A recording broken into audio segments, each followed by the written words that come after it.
din nga pag pag tulog na.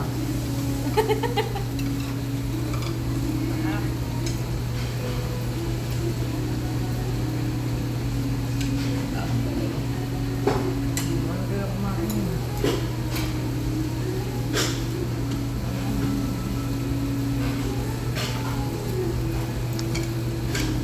Ate, okay lang yan. Tapos alam mo ba, itong video na to, inahati-hati ko to. Yung kung alam lang yung mga nakatawa tayo, yung mga naghaharutan tayo, tapos pinapalitan ko ng music. Ganun ginagawa ko. At sinesave ko lang siya sa Facebook ko. Maka-only nila.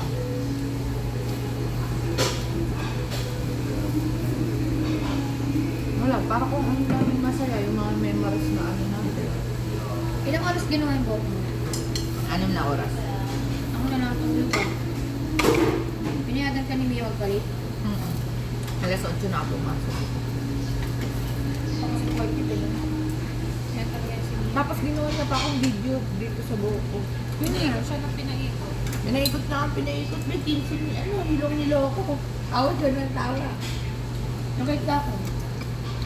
Hindi nagkaalam. Halos yung iba. Matik na yun. Sa larangan ng buhay natin dito. Maraming nakatanaw sa atin. Dahil mukha tayong kalaban. Ikaw lang yung tank, powder. Tank, bilis ka. Hindi niya talaga titigilan yung powder. Ano ba ibig sabihin sa'yo na?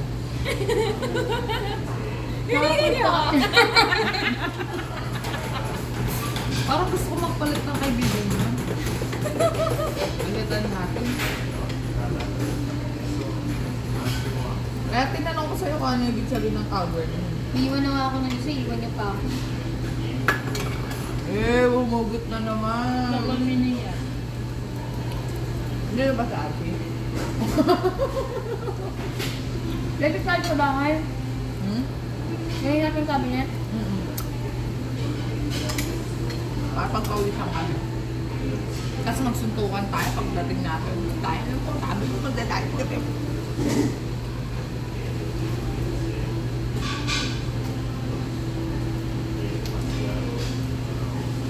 Alam ko na kung ba't tumaba ulit ako. Sumikot sa akin yung shirt ko eh. Kasi diba hindi na naman ako nag-exercise. Mata kasi kahit na umiinom ako nun, diba? Pag umaga nag-exercise ako. Nung itong mga sunod-sunod na ako. Pag umaga nag-exercise kami, kung saan kami kakain, kaya yun. Hindi naman ako sinasama. 4 kami, 5 ka. Ha? Ang 5 ka. Oo nga. Yan. Masusunod. Ako nga dati, dalawa sila. Isa ako.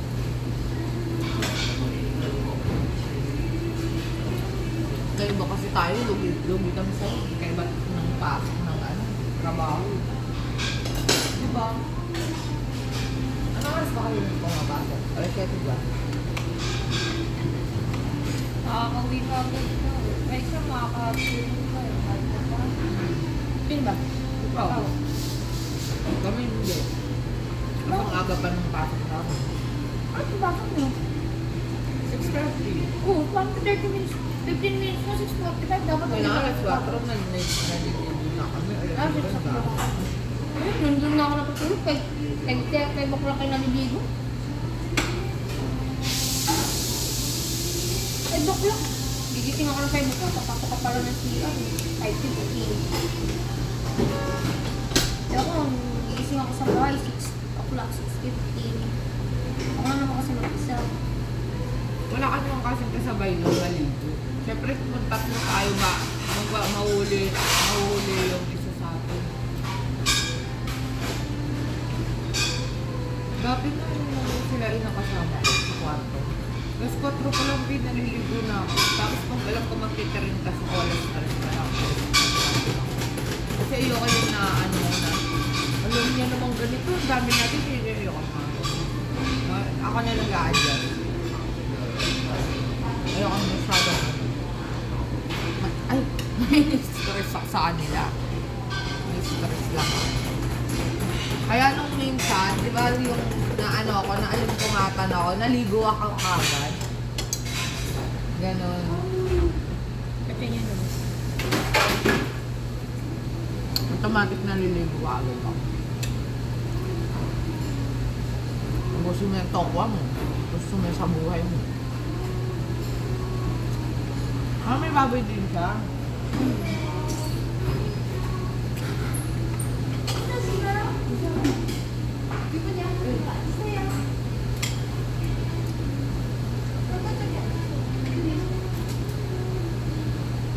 Tignan natin ito.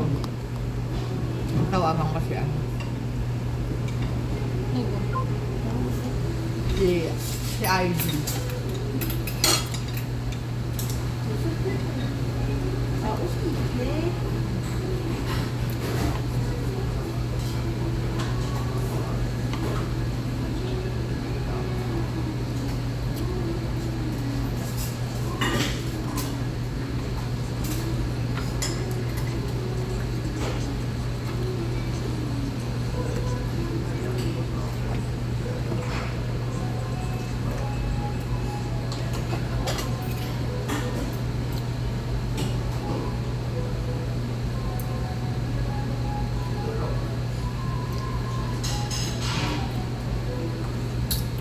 Gago ka, sabi niya. Bugtong-bugtong. Siya na mali, siya pa ang galit. Tinag ko yung mama ko. Sabi ko, mama, tawag ka ni Bombay. Sabi niya, Shelo, animal ka. Yan ang mga gusto ko. Nag-ano sila, minumura nila ako sa comment section nila. Alam mo kung bakit? Pag naban sila, magre-reklamo sila sa akin. Kasi ano mo kasi ito lang, ano. Yan yung totoo kaibigan, mga hype ko yun. Damay-damay.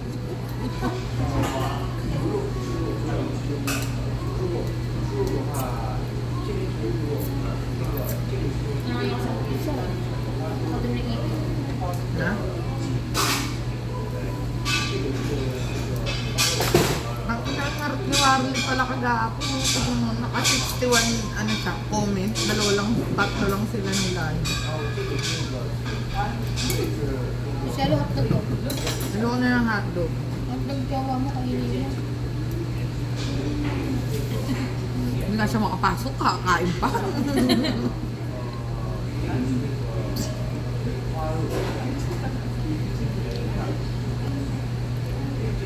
parang feeling ko pa-toxic na ng pa-toxic yung relasyon namin. Parang ka lang pala, toxic na pa-toxic. Nagtotoo. Ako lang nga pala yun. Hindi nga pala siya. Wait naman. Ano mga bike yung ano mo? Mabait niya. Ako lang talaga abnormal. Galit siya. Sabi niya. Talaga sige, bakit kasama ko maghapon? Nagpakita naman ako, bitch. Pakita ko sa'yo ah. Kadya? Wait lang. Wala kadya. Pag may ano sa'yo?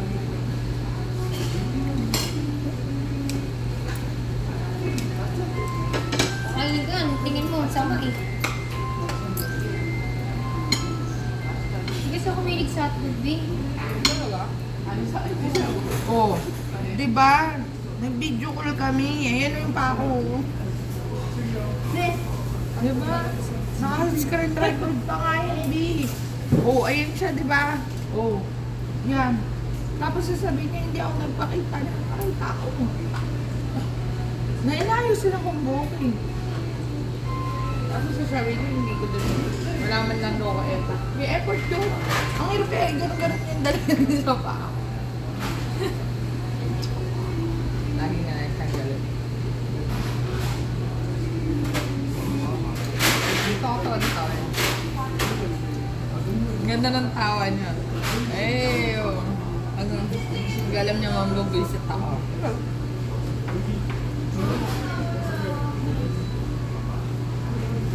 Ang papapi ng buhay ko. Iba yun, iba pa yun. Hindi, American nila. Yun nga.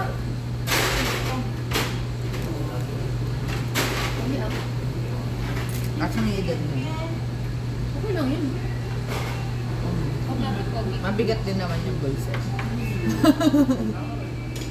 Hindi yan basta nagkaganon. Iba yung love na ito. Mas gusto ko yung love niya kasi matured yung love niya. May ganon. Yan ang may bigay na cellphone ko.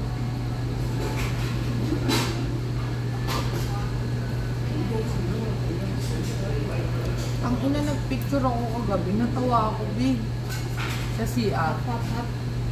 Natawa ako. Parang yung buhok ko na lang yung nakikita, hindi na ako. Bro.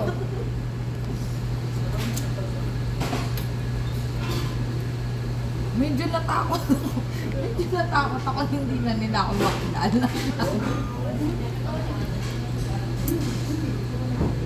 Umayat ka tignan sa buhok. Not now daw. Not now. Sino? Because wala kami sa bahay. Wala siya sa bahay. Lupak siya. Sana naman siya naglakwat siya. Hindi, hindi siya sa mama niya. Ako na siya. Umuwi talaga siya kasi hindi siya umuwi. Nanganap siya ng mama niya. Sinasabi, nasaan ka ba? Ayaw nga niya makapunta yung mama niya dito. Ayaw niya pumunta dito kasi pag pumunta dito yung baka pumunta ng prince.